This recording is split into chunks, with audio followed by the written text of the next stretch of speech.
Apat na pong CCTV camera sa lungsod ng San Carlos, Pangasinan hindi gumagana. Sundan sa ulat ni Russell Simorio.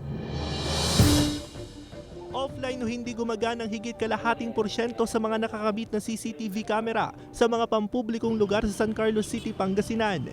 Nabisto ng command center na naputol ang main line kung saan konektado ang mga CCTV. Hindi pa tiyak ng otoridad kung sinadya o aksidenteng naputol ang main line, bagay na kanilang iimbestigahan.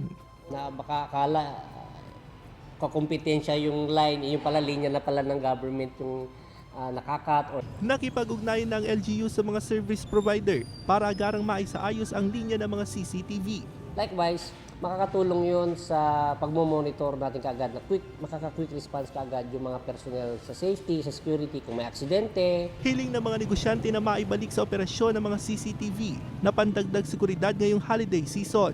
Kailangan yun. Kasi siyempre, di ba, para seguridad na rin sa atin. In case na may mangyaring mga hindi natin alam, ganun. For example, dito pa sa amin, ganun. Sa susunod na buwan, 15 karagdagang CCTV pa ang nakatakdang ikabit sa mga pangunahing lansangan sa lungsod. Kasama si Daryl Peralta, ako si Russell Simorio, naghahatid ng Balitang Amyanan.